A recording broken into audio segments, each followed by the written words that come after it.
Bonjour, bienvenue sur ma chaîne. Aujourd'hui, je vais faire la plaque de saucisse, qui est une recette très populaire de Ricardo. Donc, c'est une recette que je faisais quand même assez souvent avant de commencer l'alimentation cétogène. Et puis, je l'avais comme oublié. Et puis, cette semaine, je suis retombée sur la recette et puis je lisais les ingrédients. Et puis, c'est une recette 100% cétogène. Donc, je vais la refaire aujourd'hui. Et puis, vous allez voir que c'est une recette qui va plaire à toute la famille. Donc, même si vous avez des membres de votre famille qui ne sont pas cétogènes, ils vont vraiment apprécier ce repas-là.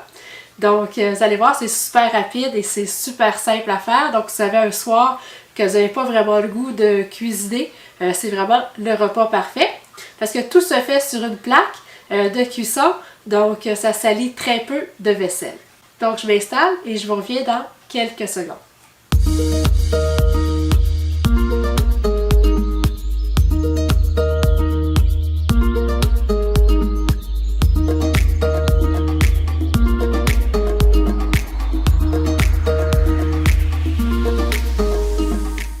Donc, on va avoir besoin de saucisses. Donc, on a besoin de 4 saucisses.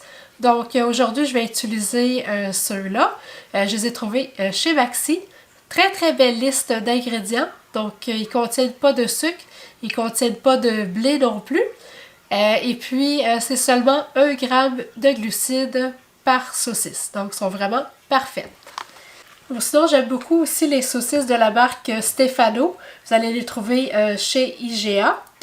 Ou sinon, chez Avril, chez Taux ou à la Boisson, vous allez trouver aussi les saucisses de la marque du Breton. Ben, c'est vraiment important de toujours lire les ingrédients.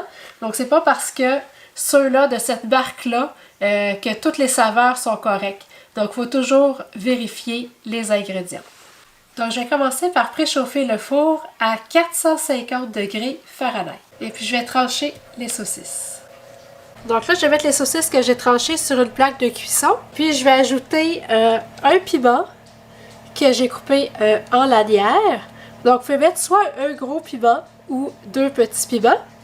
Et puis des courgettes que j'ai coupées aussi en demi-rondelles. Donc ça aussi, ça va être 2 petites courgettes. Donc je vais mettre ça avec les saucisses. Je vais ajouter 1 cuillère à soupe d'huile d'olive. Et puis, je vais répartir l'huile sur les légumes et puis sur les saucisses. Il faut vraiment s'assurer que tous les légumes sont bien enrobés d'huile. Et puis, on va essayer de tout bien répartir sur la plaque. Donc là, je vais mettre ça au four pour 25 minutes. Donc, il faut laisser cuire jusqu'à temps que les saucisses soient bien cuites.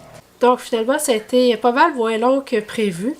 Ça a pris moins de 15 minutes, là, puis les saucisses sont vraiment bien cuites. Donc là, je vais ajouter du brocoli. Donc, c'est à peu près une tête de brocoli que j'ai fait pré-cuire. Donc, j'ai fait cuire à la vapeur. Donc, je vais ajouter encore 1 cuillère à soupe d'huile d'olive que je vais répartir sur les légumes. Ensuite, je vais ajouter 3 tasses de fromage en grains. Donc, le fameux fromage à poutine. Donc là, je vais remettre ça au four pour 5 minutes. Pendant le dernier 5 minutes de cuisson, je vais faire la petite trempette qui va servir à accompagner la plaque de saucisse. Donc, je vais mettre 1/4 de tasse de mayonnaise maison.